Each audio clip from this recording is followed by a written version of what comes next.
until 7:30 p.m. Eastern Daylight Time. At 6:57 p.m. Eastern Daylight Time, a severe thunderstorm capable of producing a tornado was located over Palmyra, or near Philadelphia, moving southeast at 50 miles per hour. Hazard: tornado.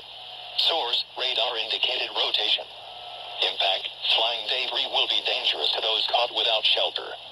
Mobile homes will be damaged or destroyed. The frick? Damage to roofs, windows, and vehicles will occur. Tree damage is likely.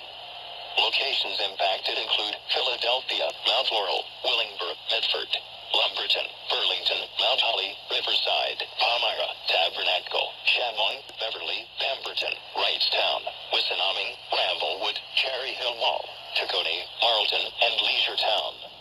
This includes the following highways: New Jersey Turnpike between exits 4 and 5.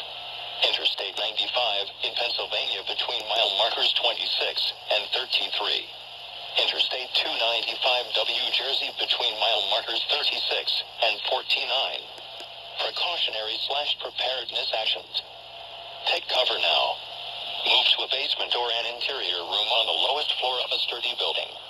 Avoid windows. Oh, that was awkward.